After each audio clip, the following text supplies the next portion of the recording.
Good afternoon. Welcome to the Elisabeth Haub School of Law. For those of you who don't know, I am the Haub Law Dean, Horace Anderson. Thank you for coming out to our 2023 Philip B. Blank Memorial Lecture on Attorney Ethics. We are pleased to have with us as our featured speaker today, Professor Andrea Kupfer Schneider, Director of the Kukin Program for Conflict Resolution at Cardozo School of Law, Yeshiva University. Professor Schneider's topic today will be the conflict in arbitrator conflict of interest disclosures, public judges or private neutrals. The Philip B. Blank Memorial Lecture on Attorney Ethics was established by the family, friends, and colleagues of the late Philip B. Blank, who served as Associate Dean of External Affairs and Professor of Law at Pace University School of Law. In honor of Dean Blank's commitment to legal ethics, the Blank Lecture has presented distinguished members of the legal community recognized for their leadership in the area of attorney ethics and practice for more than 30 years. Professor Schneider is a renowned professor, scholar, and lecturer specializing in negotiation, plea bargaining, negotiation pedagogy, ethics, gender, and international conflict. Before becoming director of the Kukin program at Cardozo, she was director of the nationally ranked ADR program at Marquette University Law School in Wisconsin. I didn't have to tell you that was in Wisconsin, right? You all knew Marquette. All right.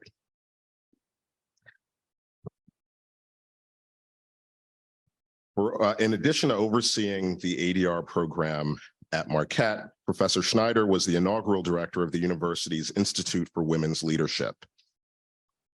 In 2009, Professor Schneider was awarded the Woman of the Year Award by the Wisconsin Law Journal and the Association for Women Lawyers.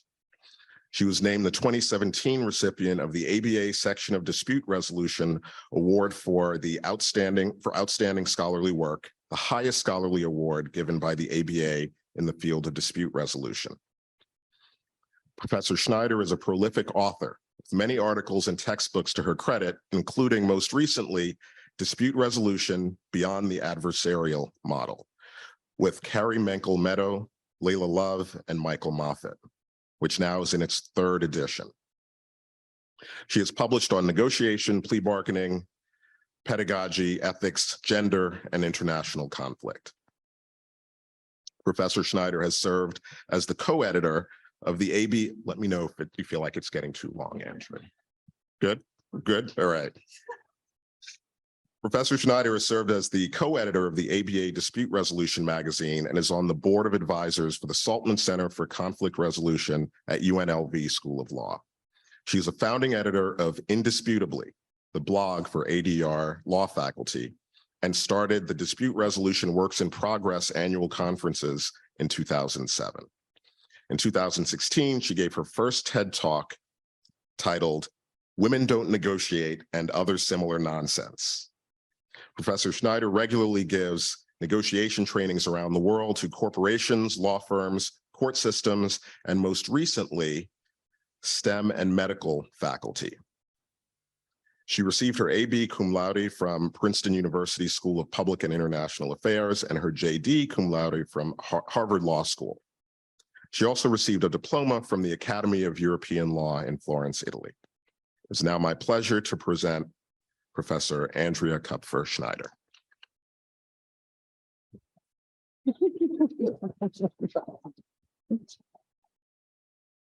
Thank you, Dean. It's a pleasure to be here and to be with everybody.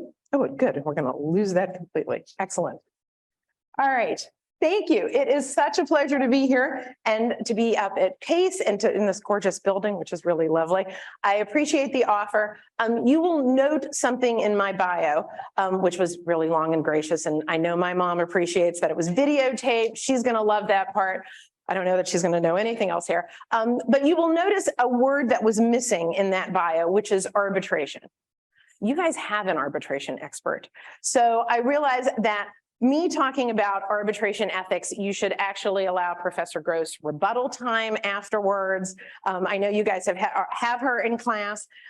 And for me, thinking about arbitration ethics was really coming from the viewpoint of someone who's taught professional responsibility for 15 years. I teach ADR and have done so for longer than I'll admit, and more than many of you in this room. And I always reach the end of the semester and I'm like, I love negotiation. This is what I researched. This is amazing. And mediation, super cool. Arbitration, and kind of move quickly through it. And yet keep on getting stuck on this part of ethics. So when Professor Gross, and this is really completely her fault, invited me to write a book chapter about arbitration ethics, all right, I think I need to dive down that rabbit hole, really understand what's going on, and spend some time. So you guys are the first recipients of said rabbit hole diving, and really trying to figure out what is going on in the world of arbitration and ethics. And let me note a couple background pieces just to explain why I think this is important and worth our time today. The first one, as all of you know, is that arbitration is now our private dispute resolution system that substitutes as a public decision maker.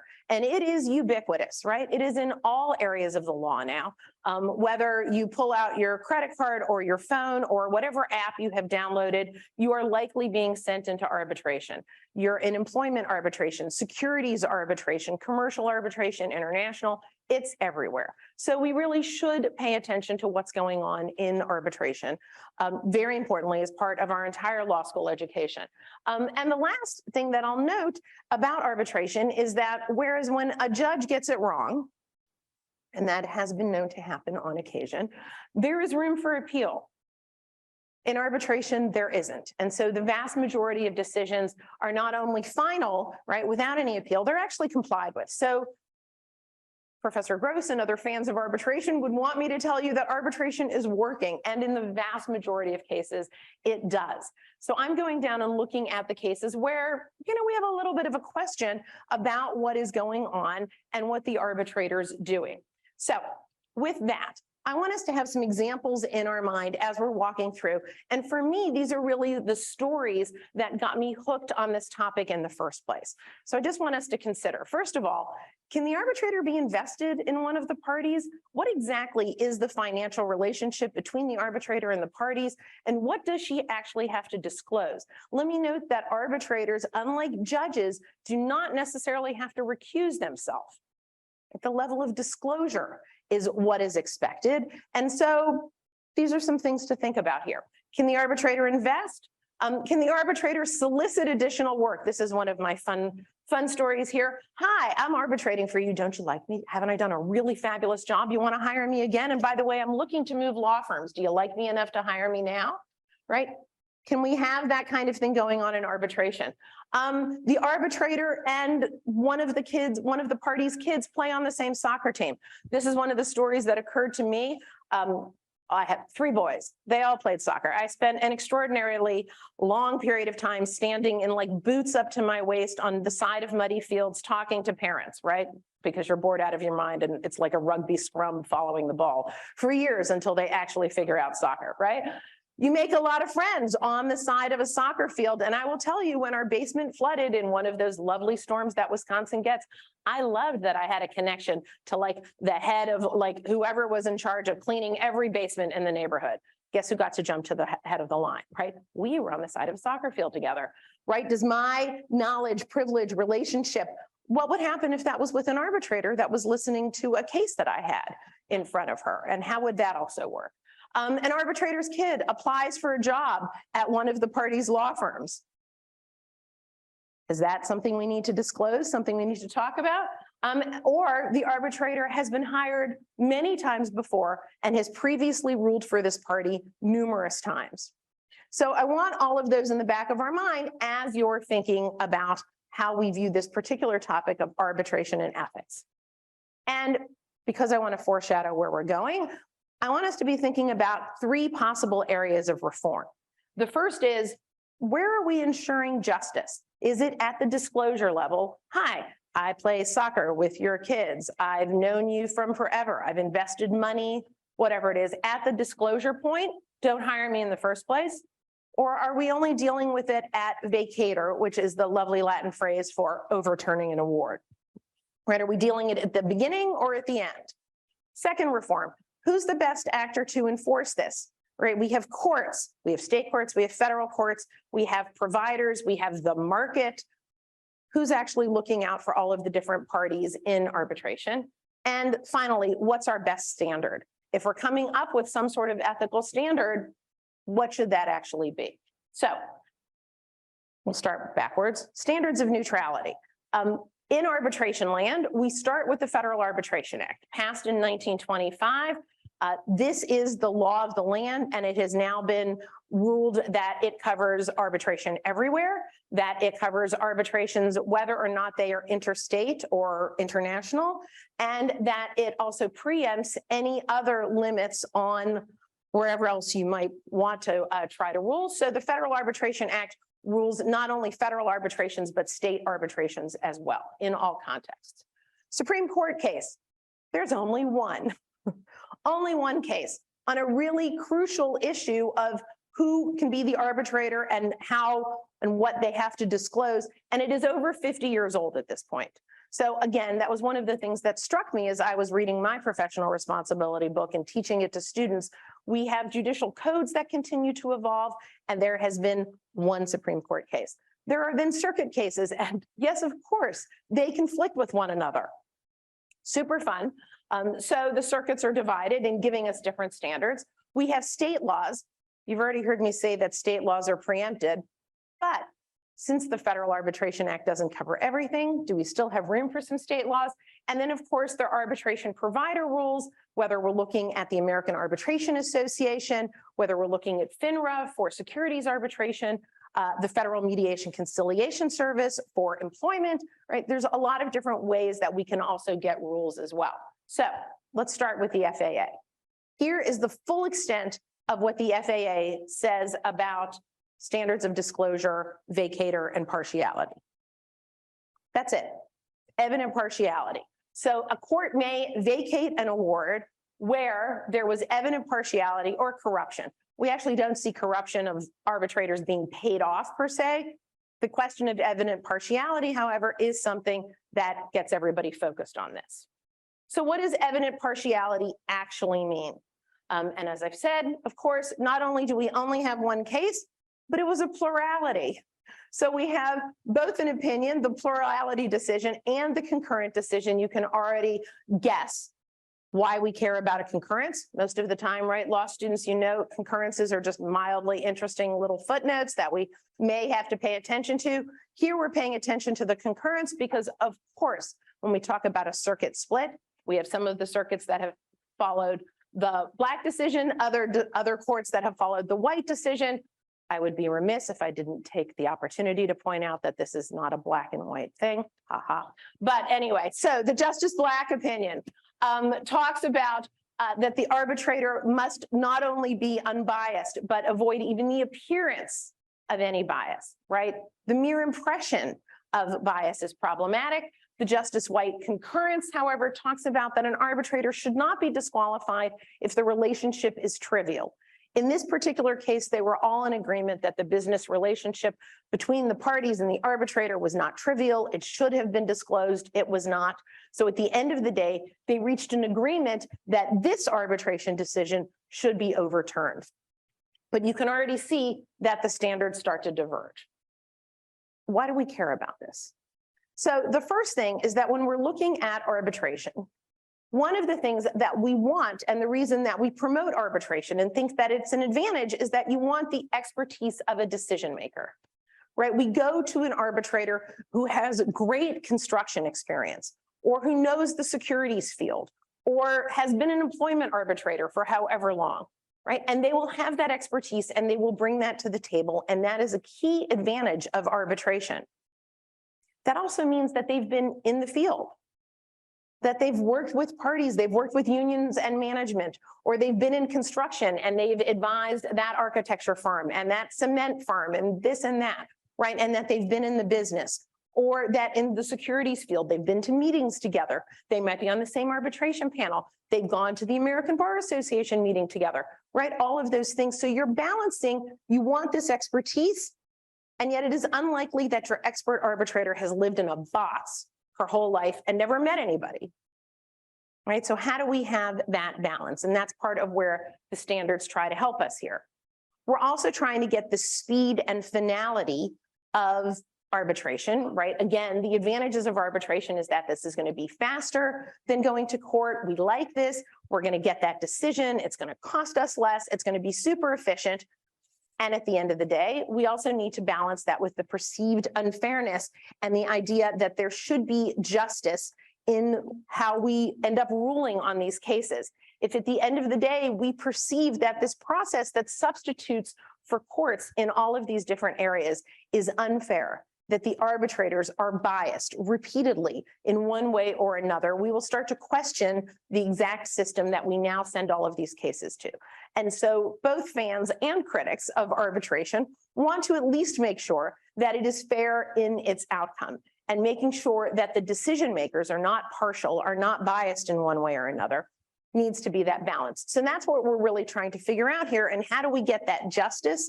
And how do we get efficiency and all of those advantages of arbitration at the same time? Let me note that since the FAA has, or I should say, since the Supreme Court for the last 25 years has been very, very, very, very, very, very, very much in favor of arbitration, allowing arbitration, it continues to expand both in subject matter and in scope. There are very few ways to raise up a challenge to an arbitration award, right? You can no longer say, well, you shouldn't be ruling in this area of constitutional law, or you shouldn't be ruling in this area of consumer protection, or you shouldn't be ruling because I was forced to sign this arbitration agreement. It is the only way I can get a credit card. None of those arguments hold water at all. So evident partiality has become, in some ways, whether you call it a catch-all or a garbage can, of the last resort of plaintiffs trying to overturn an award. So I will just highlight a couple of the times where courts have found no partiality on what are clearly claims that the arbitration process itself or the arbitration outcome was broken. It really doesn't have to do with the arbitrator, right? So the arbitrator didn't let me produce documents. He's biased. No. The arbitrator didn't follow the law. He's biased. No. Right? The arbitrator, this is one of my favorites, had a bad sense of humor, was making lame jokes the entire time to try to put us at ease, and didn't really know what he was doing. Yeah, maybe dumb, but not biased. Right? The one case where what looks like a substantive outcome was overturned was when an arbitrator really went off the rails 5 years into the arbitration, allowing documents in that had been hidden, right, contrary to ethics rules and discovery and so on and so forth, actually took a job with the party's law firm, and at the same time awarded attorney's fees to the law firm that was hiring him, right? I'm going to go with, it's like the trifecta of, like, you know, signing the settlement agreement for your client and stealing the money at the same time. Like, if you're going to do that, that's disbarring, right? If you're going to do this, right, all of that stuff, then a court might actually find evident partiality. But otherwise, they're really not. And courts are reluctant, as I've said, to look at the substance of the outcome in any way. So here's where we are in terms of key questions that are remaining. And they're divided in two ways: disqualification, what happens in advance, versus vacator, what happens at the end. And for disqualification, what are arbitrators required to disclose? Will this actually disqualify them from hearing a particular case? Vacator, as I've said, we're left with this split in the circuits and to really try to figure out that standard. Other question we're going to be looking at is who. Not only the what, but the whom. And again, I want to forecast that not only are we confused between disclosure and vacator, right, at the beginning or the end, there's also 2, 3 different sets of actors who are in the market trying to take care of this. So disqualification now is policed through providers like the American Arbitration Association, like JAMS, like FINRA, somewhat by states, but the vacator, the overturning the award, is only at the court level. And so again, we see this confusion between actors. Disclosure standards. Some of these seem pretty basic: financial relationship, any personal relationship, and also a question of bias having to do with a particular issue. So let's dive in, right? Some of these, again, pretty straightforward. If you have a financial interest in the outcome, yeah, you've got to disclose that and likely be barred from it. Stock, bond ownership, if you have some sort of financial, business, managerial relationship, anything like that, you have a market in the securities, not surprisingly, you're also going to be bumped, right? So really focusing on, do you care financially about how you rule? A second part of this is, do you care because you have some sort of professional relationship? And the language in almost all of the providers is the same, which is why I put the whole thing up here in teeny tiny little font, just to point out that everybody seems to be at the same page of, look, you're going to have professional relationships. You're going to know the lawyer. You're going to know the arbitrator. You might have been on the bar together or whatever it is. Don't be secretive. Do disclose it. But if it is going to impair in one way or another, let us know what's going to happen. And the professional means managerial, consultant, advocate, representative, right? Any of the above. And in personal family, again, doesn't appear like rocket science. Is it someone in your family or your household? Is it known or easily discoverable? This is also something, right? Where is the burden there? How much discovery do you have to figure out? Right? If I've been standing next to the person on the soccer field the entire time, yeah, that's discoverable.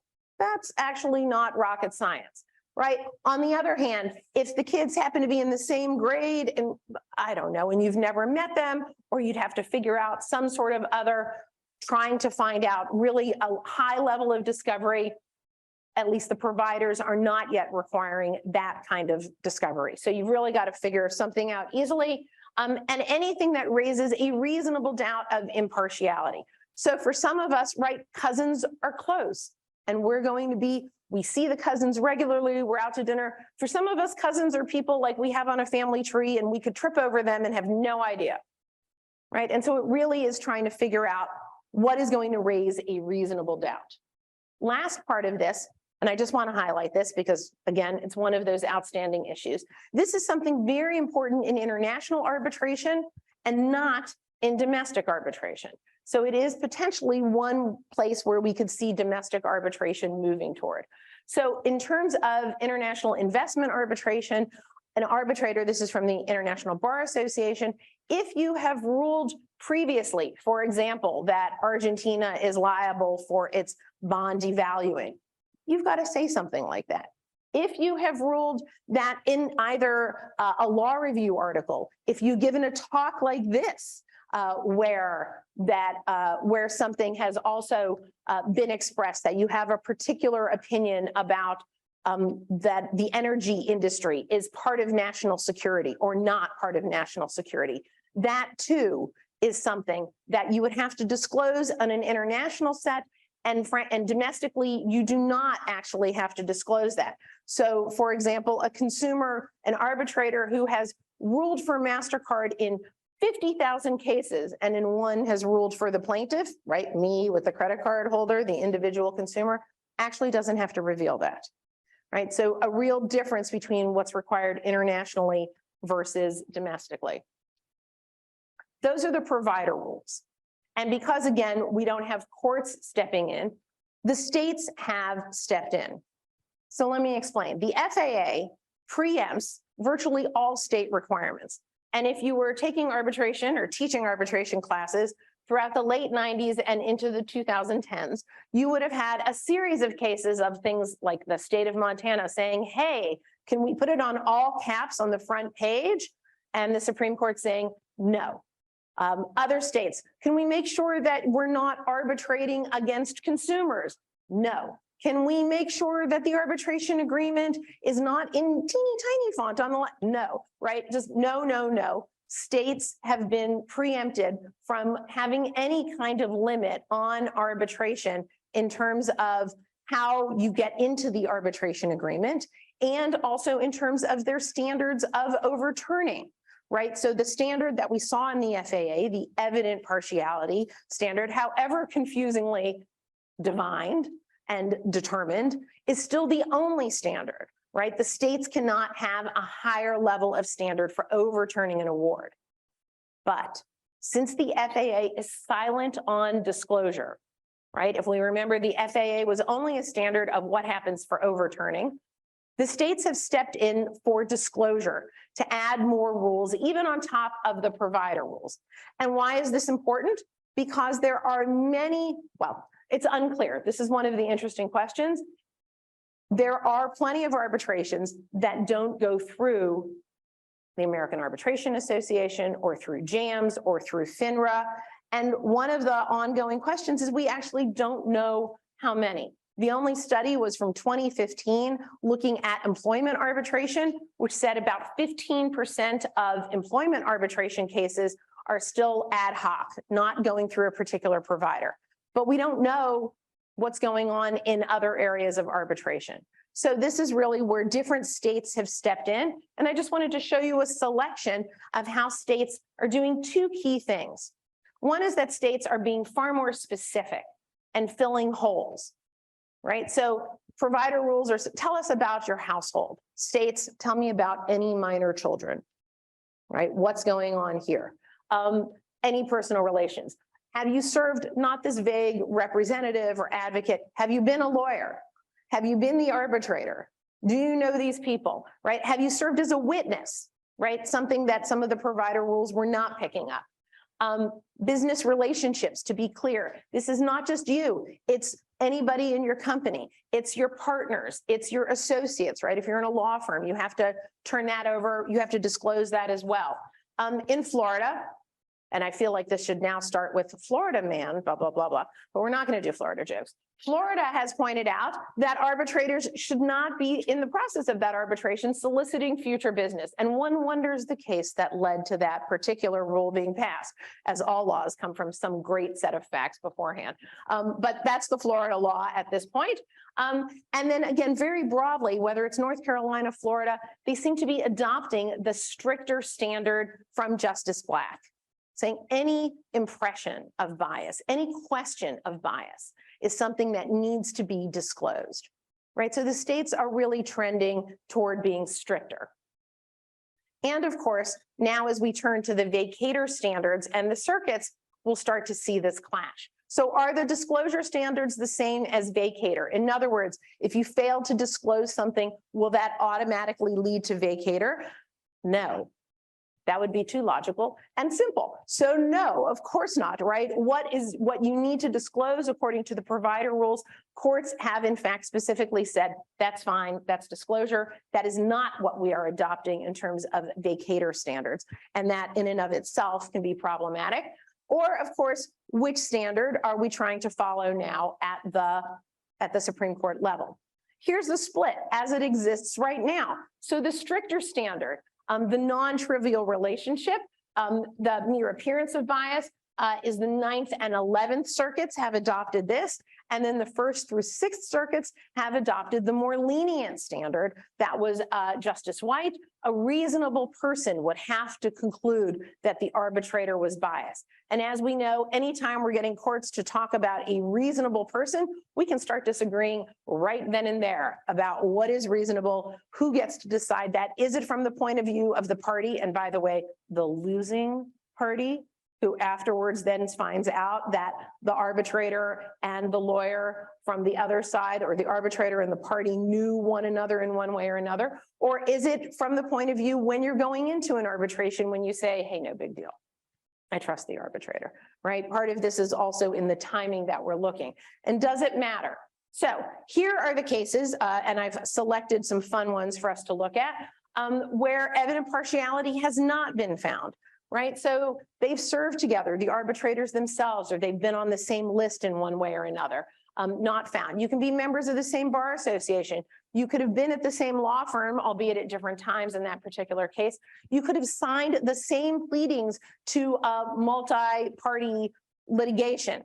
That didn't mean that you were partial in one way or another. You could literally have served as co-counsel. You could join the same law firm in a different office. And these were all cases where partiality was not found. served on a panel before, and my particular favorite here at the bottom is it is not partial when the law firm does not give the arbitrator's son who was a law student a job. So note to self for the law students here, right? You can apply away. It's not going to be any partiality found. On the other hand, here's where we are in terms of finding evident partiality. The arbitrator's company was potentially buying the plaintiff's company. Yeah, that sounds like a pretty clear financial interest. Interesting, the second case here is from the Ninth Circuit and starts to show the difference. So here, the Ninth Circuit found that there was partiality because the arbitrator owned JAMS, which had administered a lot of arbitrations. It is unlikely that another circuit would have found that way. And so you start to see the clash. The new job with the company, yes, we're going to find that. Plaintiff, they'd represented the parent company, right? All of these relationships.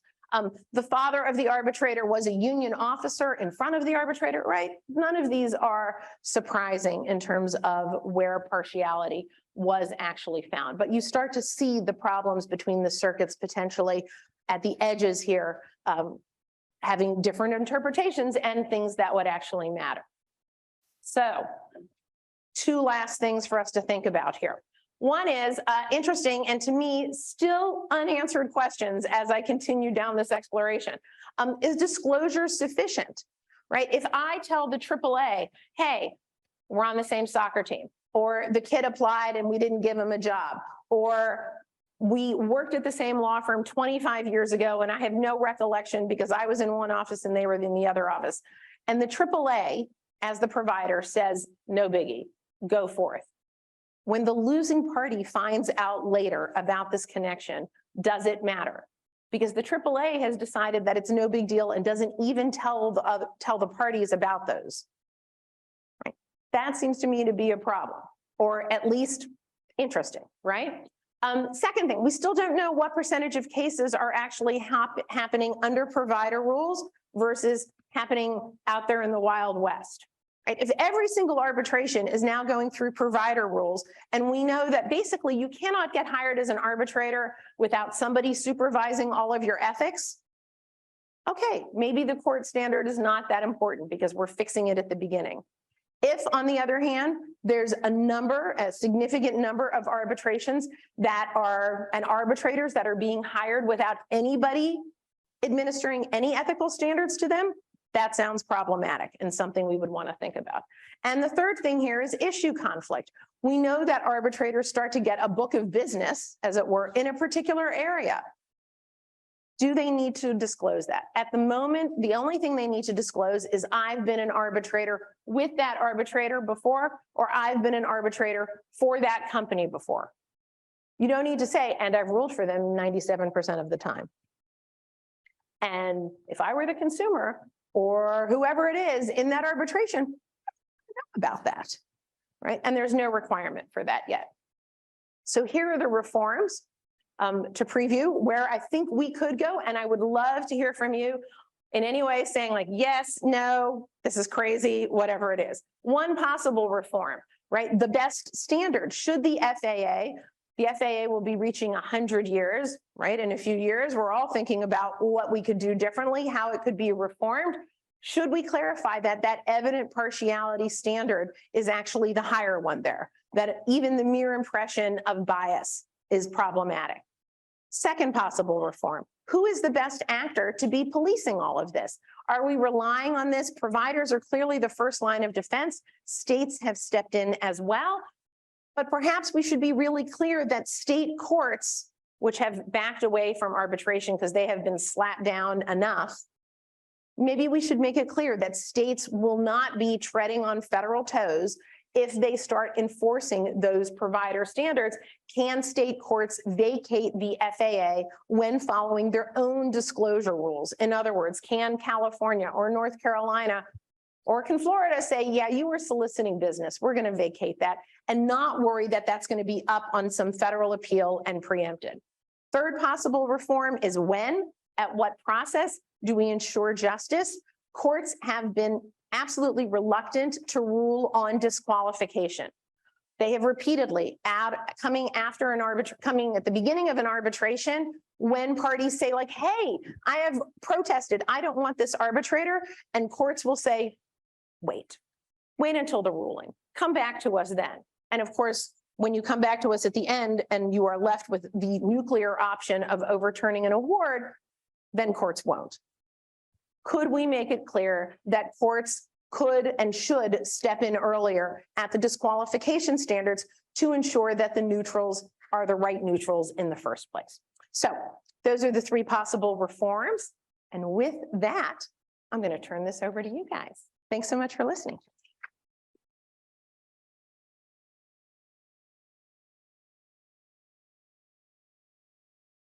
So thank you, Professor Schneider. Before we open it up for questions, it is my pleasure at this moment in our presentation to give Professor Schneider a gift from Haub Law School to Professor Schneider to thank her for delivering the blank lecture in 2023. Thank you. It is Thank a you. medal of Pace University School of Law. So we get a photo op. Thanks, John. Oh, this is beautiful. And Thank it's you. really been a fabulous presentation, a fabulous lecture. Love the slides. Right. And I'm gonna take this moment and do I need a microphone for the people, or I'm okay? You're loud enough. I'm loud enough. I'm pretty loud. So I'm gonna start off with a question. Okay. Based on your previous slide, the three possible reforms, and which of course is, I know where we're going with the book chapter, of course. Yes. And no, I did not pay her anything to say nice things about me. It just comes so naturally. That's true. Just kidding. Which of the three reforms do you think are, the most likely to be passed by Congress, or if any of them? So the interesting thing to me in tracking arbitration legislation, right? All of the attempts in Congress, there's been so many attempts at reform, is that this is actually, I think it could be a bipartisan agreement to give states more power or back some power. If you look at the history of arbitration, it was actually plenty of what I would call red states that, right, Alabama back in the day, Montana, West Virginia, some of the most egregious cases of arbitration gone bad actually come from states that are pretty conservative, right? So it's not, so there is potentially something where you could see selling it on we're giving states back the ability to be able to rule like on their cases. Now, how that would actually be written into the FAA, I don't know. But that has continually struck me as something over the years of the development of arbitration where you see this kind of meeting. I don't think you're going to get agreement on the first part, on the mere impression. I think not only because there's not going to be agreement in Congress, but I don't know that there's agreement among the providers that higher standard, that you don't have an arbitration community itself kind of rallying around that. I don't know. That's where I'm thinking. All right, I'd like to open it up to questions. There is a mic going around, apparently. Professor Cohen. Hi, that was really interesting. I've experienced it with mediation, but not with arbitration. So I apologize to everybody if you know the answer to this question. But you talked about, I know in mediation, the parties basically have the opportunity to agree on the mediator. With arbitration clauses, to what degree, if a party becomes aware of possible evidence of partiality, can a party, I'm thinking more in the case of consumers and credit card companies, where it seems to me there's already a sort of a systemic imbalance between the two parties, is the arbitrator, if the provider thinks there's no problem with partiality, do either parties have the opportunity to say, oops,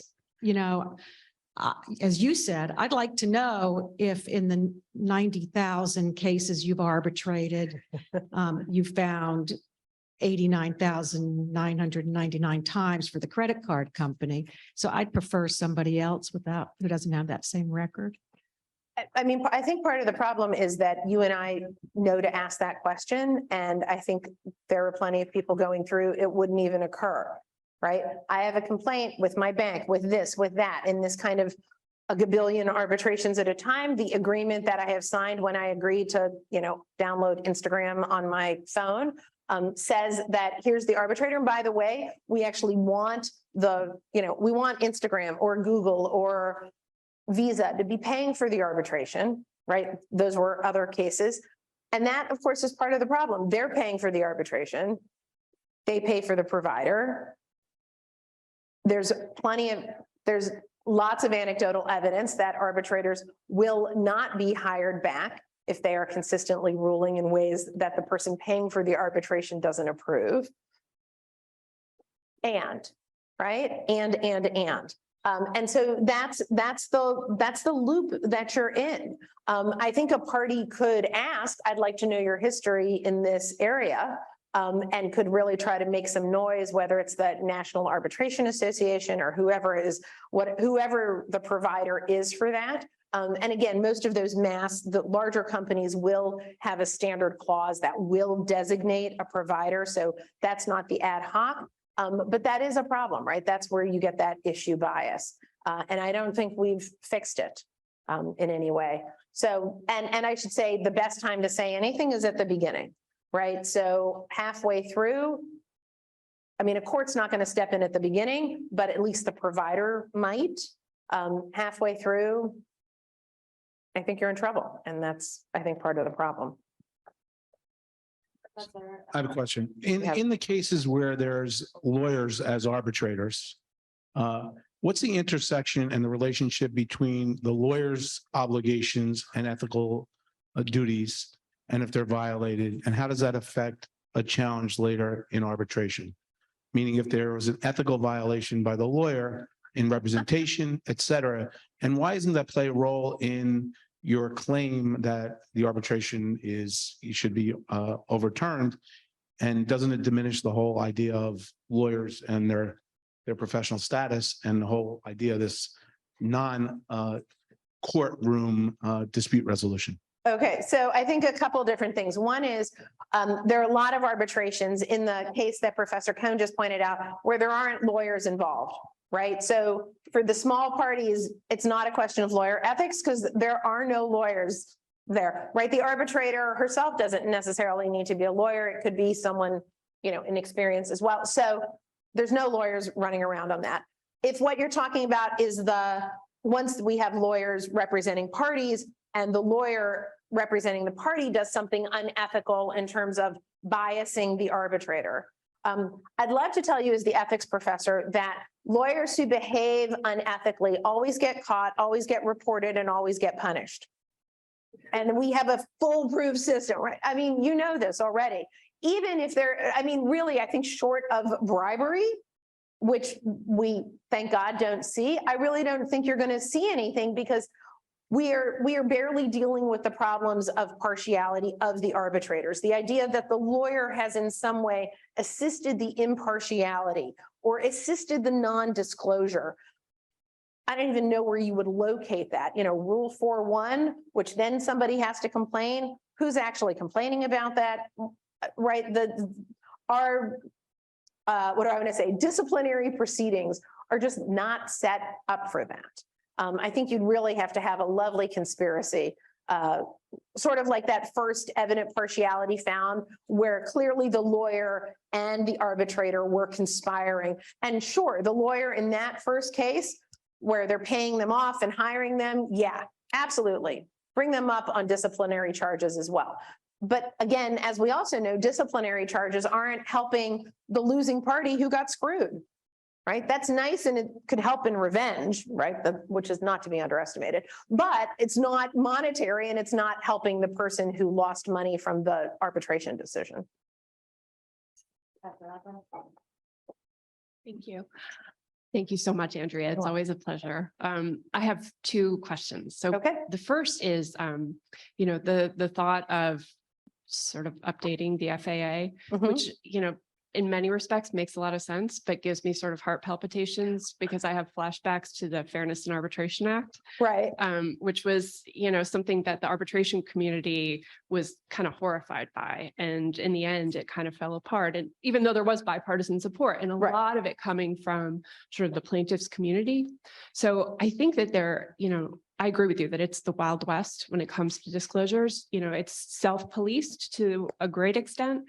And, one of the big issues I think that comes out of this, this crazy sort of trilogy case in the 11th Circuit now, which is the Panama Canal one, and where you have this little club of arbitrators, right, who just give each other cases. And then someone eventually finds that to be problematic, but the case has been in arbitration for years. So, when you have disclosures that come later on in the life of the case, it's the arbitrator sometimes who's ruling on whether they're competent to proceed. Right. And so Do I how think do I'm you biased? fix that, I mean, it's ridiculous. Yeah. But, so I'm just trying to think, like, aside No, from I mean, and I understand the fear, right? Every Yeah. time you're actually looking to Congress to actually fix a problem, it is fair to be scared, right? To assume that legislation written now is not going to solve the problem. It's only going to make it worse. And so I absolutely think that there is a risk of opening the can of worms. And at the same time, I do think that there is a difference between sophisticated parties getting into arbitration and where everybody knows what they're getting and it works very well, versus what we still have, which is kind of mass numbers of unsophisticated parties. I'm, having no idea what the rules were, never having negotiated for that, do not have representation, right? Kind of on and on and on. And I'd love to see or trust that Congress could actually separate the wheat from the chaff there. But I understand the fear that they won't. Absolutely. Professor Bennett. So this is not my field, but But that hasn't stopped you. no, we're not stopping from asking a question. So I'm at least familiar with arbitration in two contexts, right? So one is you have a consumer who's maybe there's an arbitration provision in something that pits the consumer against a large business, corporation, financial institution. The other is perhaps arbitration is collectively bargained in the Major League Baseball context, which is the only time I ever use the word arbitration. I have sort of two questions. So my first question is descriptively, in those two situations, who's paying the arbiter? And it seems to me in those situations, the arbiter has different incentives. In the first, they probably have an incentive to find more often for the large corporation. Perhaps in the collective bargaining situation, they have to seem more equitable. So both parties will continue to use that firm. And so my second question is after the descriptive question is, what checks are there on arbiters coming up with sort of accurate, correct decisions in those contexts versus just decisions which ensure that they get paid and selected to be arbiters in the future? So the second question is actually easier because none is the short answer in terms of, there is no appeal from getting the wrong answer, right? And to jump from a baseball context to a football context, right? We had a collectively bargained arbitration agreement that Roger Goodell would not only rule on whether the football is inflated, but then hear the appeal as to whether he could rule on whether he was right in his ruling and his punishment, right? And for any lawyer or football fan, your head should be spinning around as it was going on, right? Because he was both judge and executioner, right? Judge, jury, executioner, pop the football, whatever visions you want. And the court, when it heard that case, said, yeah, y'all bargained for that.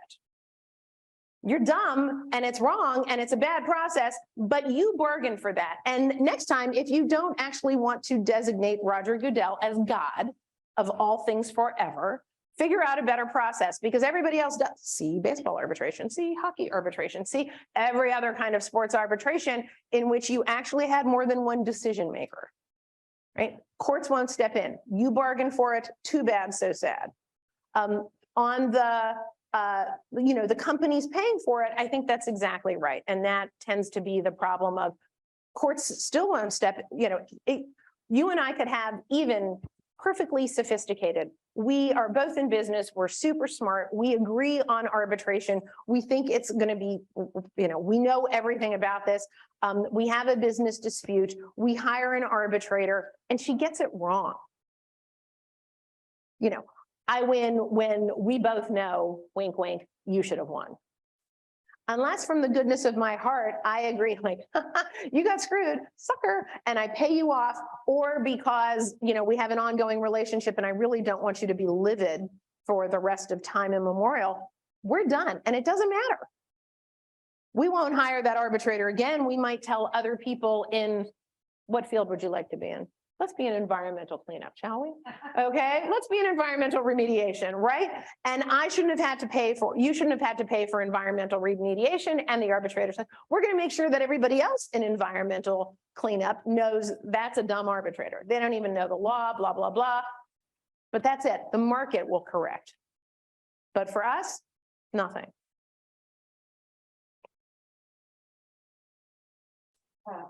Professor Tender? Hi, thanks for Hi. coming. So be here. this is also not my field, but as a contract professor, I'll say I'm arbitration adjacent. Right. And one of the cases that we talk about, and we're about to talk about, is this case where a musician contracts with the musicians union. They need arbitration, and the musicians union gets to choose the arbitrator. And the court says it's unconscionable because the musicians union gets to choose the arbitrator. And so I go back to, I think Deborah asked the question about if I get in trouble with Instagram, that Instagram, I think you said, gets to choose the arbitrator. And I guess I have two questions. Why is that not unconscionable? And secondly, how does the financial disparity between who Instagram can pay for, and if I as an individual choose to hire someone who I can pay for, how does that play into this whole idea of selecting the arbitrator? So what the courts seem to have done is differentiated between the musician who has to be a member of the musician union, right? Really narrow. Or there was an old case where the doctor, it was a med mal, and it had to be somebody who practiced in that area, right? Really, really narrow, versus we're going to give this to a provider. Right. So the court has basically designated their ethical oversight to providers and said, if you designate a large provider, the AAA or NAA or FINRA or whatever, that's fine. We trust that process, which is large enough to find somebody who, not only knows the music field, but isn't a member of that union, right? That there's a little bit of a differentiation in terms of finding someone who's appropriate, but not either financially or professionally tied to you. And that seems to be those early cases of like, I get to pick my arbitrator. I mean, my favorite was Gateway Computers could make you go arbitrate in Paris under the International Chamber of Commerce. I loved that one. Like, you can see some junior associate in an office going like, I'm going to go to Paris. This is awesome. Let's put this clause in Gateway Computers. This is brilliant, right? And New York State, I'm like, no, we're not actually making you arbitrate under those rules. Where we are now is, as long as you're picking a provider that we know that's nationally recognized and that has sufficiently broad, I would say, breadth of arbitrators and has its own standards, we're good. And so I think that's the difference that you're seeing now. Anderson? Hi, also not my field, but I am arbitration adjacent. I'm a contracts professor like Professor Tenzer. So it occurs to me that there is an elegant, but maybe nearly impossible reform that could address the issues that you've raised by increasing the level of sophistication on one side of what are now very one-sided arbitration clauses. So what do you think are the chances, compared to your possible reforms, of Congress deciding to allow class arbitration, treat potential litigation in these situations just like they do other types of litigation, and allow for class arbitrations and or actually enforcing the rules about unconscionable contracts in the consumer context? Okay. You said that there's a lot of red states and blue states that could get together on arbitration. Love that. And I wish, right? So if we could talk, if you'd asked me 25 years ago, I would have said unconscionability, absolutely, right? Contracts, let's focus on unconscionable bargaining. If it's not a fair bargain, if somebody there's only one way to get a credit card or a bank statement. There's only one way to keep my job, right? It's not even to get the job in the first place. I have to quit tomorrow if I don't accept the arbitration clause that has now been written into the employee handbook, right? The courts have already said that's not unconscionable. And if they're telling me that keeping my job to sign an arbitration clause is unconscionable, is not unconscionable, I actually don't know what will be unconscionable in this context. I think that ship has sailed. I would love for Congress to step in and say, hi, remember the court jurisprudence like in the 60s and 70s? And yeah, there's no way this Congress is ever going to look fondly on Supreme Court jurisprudence in the 60s and 70s. So I'd love it. I agree with you wholeheartedly, and no. Alas, that would be great, and no. And the class action, at the moment is a ship that has sailed. And that the Supreme Court has specifically said that companies can now write into the arbitration clause that class actions are not permitted. The fun thing, I haven't tracked what's happened lately on this case, but I think last year, instead of a class action, AI was used, and there were 3,000 cases filed against Uber in one day, which is super fun. Like that sounds like 3,000 individual cases. Fine, you don't want a class action? We're going to file individual cases, all the same filing, all uploaded, right? So that just sounds brilliant. At which point some big company might say like, hey, class actions, we like that. Like, let's go back to like the good old days of like one case that all claim the same thing, right? And you can imagine that AI potentially fixes, meaning if all of us find out that we're being charged $5 more on our bank fees, that some very enterprising lawyer with comfort in computers figures out how to, file 100,000 cases on a day. Part of the problem is, as we know, in class actions and in everything else, these small fee, right, for you and I individually, absolutely not worth filing the case, right? So you need class actions in order to get the teeny consumer or employment or banking or whatever it is cases filed.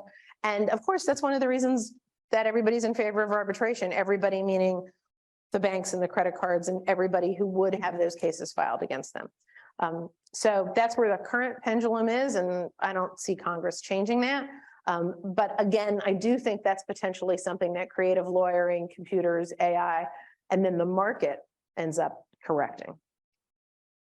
I think we have time for one more question, if there is one. I see a hand back there. That's coming to you. You get the last question. Last word. Thank you for coming and doing the presentation. My question has to do with, you mentioned that evident partiality is like the only real way, because corruption is hard to find in arbitrators, that it's the only way to get vacator, right? But there's also in the Federal Arbitration Act, it says something about the prejudice, if there's been prejudice against the rights against one of the, parties, that's also grounds for vacator. I think it's like the third clause of for the vacator. And what is that referring to? Sorry, it's prejudice, bias, partiality. Partiality, that was the one that has been used per se. Prejudiced, I guess I'm not, tell me, I cut you off. Tell me more about the question. Sure, it says like also a grounds for vacator is if there has been prejudice to any of the rights of the parties, any of the parties in arbitration. I think that's the third clause for the vacator, for permission for vacator. So if there, for instance, there's compelled arbitration and it has to do with like maybe like grounds for liability for an injury, let's say with a corporation, if that was allowed. Is it like our rights that would normally be litigated in court? Is it that arbitrators don't necessarily have to follow them? That is exactly correct. Even if it says that they're, prejudice to rights and it says. Well, and so what you have now is that an arbitration who gets the law wrong, or who, these were some of the early cases, right? You can't hear my case on, age discrimination. That's a federal right that needs to go to court. You can't hear my case on race or sex or right, any of those where you would say prejudice of rights in one way or another. Courts have said arbitration is fine. It can substitute as the judicial alternative. And then in terms of overturning it, getting the law wrong isn't a good enough reason. Thank you.